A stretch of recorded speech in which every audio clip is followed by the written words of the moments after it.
For it to be confirmed. If England beat Panama tomorrow, they'll both be through to the knockout stages. Their goal difference of +6 could come in handy in terms of topping the group, if indeed they want to top the group, because who knows who they're going to play in the last 16 and possible quarter-finalists. As for Tunisia, their very faint hopes rest on Panama beating Gareth Southgate's side. We can hear from the Belgium coach, Roberto Martinez. Coach, the qualification is in the pocket. Pablo, he's not had it easy from the Belgian press, or indeed their supporters. He might be starting to convince them now. Well, probably the people in Belgium, they know this is a golden generation of players, and all playing for big teams. All of them they pick as well. So probably they have a big expectation about this group of players. So it's a tough job for Martinez, but he proved that. He got a really strong, group of players, and they score 8 goals in 2 games. So it shows that they are favourites to go far in this World Cup. Yep. Tournament's joint highest scorers with the host nation, of course, Russia. We've got lots of goals to go through, so let's start right at the beginning. It started early, a penalty incident. We think the referee got it right, and he was backed up by VAR, Didier. Yeah, I said that it was a penalty, and we were arguing penalty, no penalty, in the box or not. And, I mean, it's not easy for the referee to... I mean, he took his decision, but I think the people who upstairs are watching the video must have been arguing like we did in the studio here. There it is. Gets his knee, doesn't he? Yeah, he did. Yeah, the knee contact inside. Clumsy. I mean, you can't dub in and Hazard like that. You're asking for trouble. Penalty it is, and we didn't expect anything else. So cool. Watches the keeper, waits, and fires it in the bottom corner. There he goes, Eden Hazard. It's always good to get off to a good start, and it wasn't long before Romelu Lukaku added to that lead, and had a good game. And he'll probably be thinking at the end of it with batshuayi and all the chances, he'll probably thinking, crikey, I could have already won the Golden Boot. Well, if he'd have stayed on, there was 3 or 4 for sure for him. But Didier was talking pre-game about his runs. He checks his run, one run to the defender. No, I'm not going to go there. I'm going to pull away into the space. Opens it up. The pass is perfect for him, but he makes it with his run.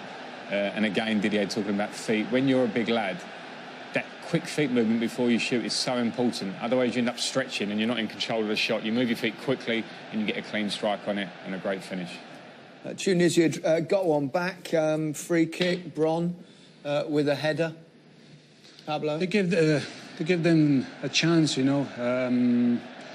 but obviously then after the 3rd goal, we spoke at half-time if they were going to be brave enough to come out in the second half to try to go and equalise the game. But there were a few chances in the second half for them, those 10 minutes.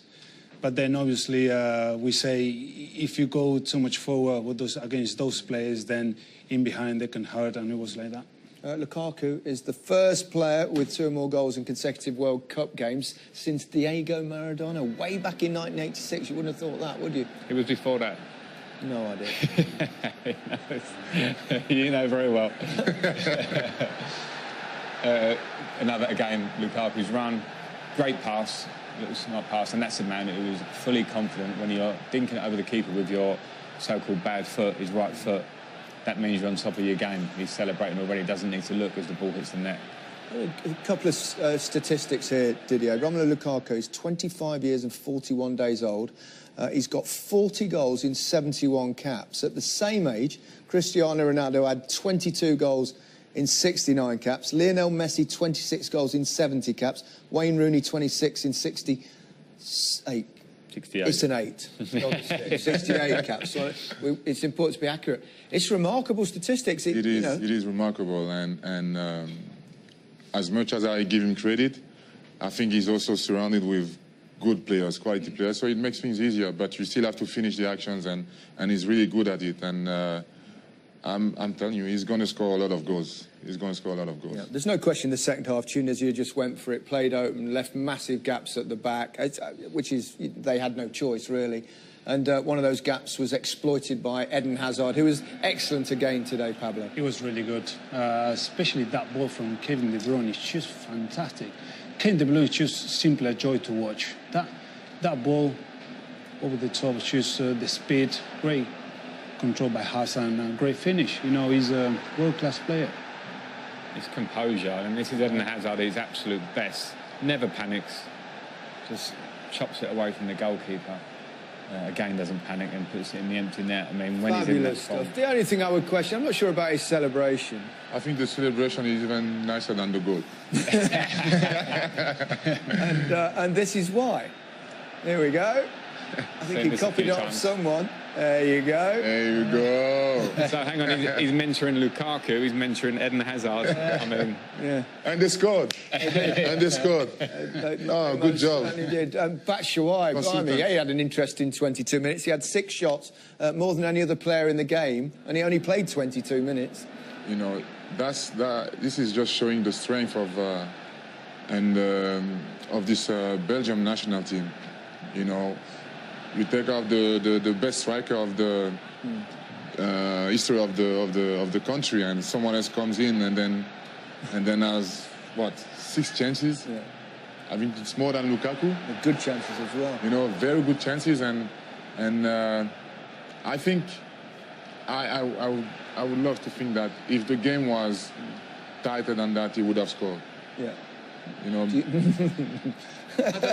You like to think that. I like yes, to that's very kind of you. I think he looks to me, I've been watching at Chelsea a bit, is really, really hungry to score goals. Now, that's a good thing. Yeah. I'll never take that away from anyone, but there's almost where you can become so hungry that you almost try too hard. Right. You know, he's making big connections. On that first one that hit the bar, he made a big connection when he didn't need that.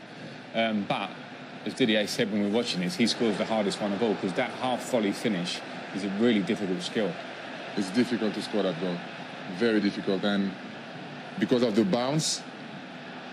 But this is really smart of him, because he knows that the field is wet, and the bounce is gonna be. He has to attack this bounce and slide like this to score that goal. I just want to ask you one quick question, right? If you're Romelu Lukaku, he's got a bit of a knock. Obviously, he's gone off because of that, we suspect. Mm-hmm.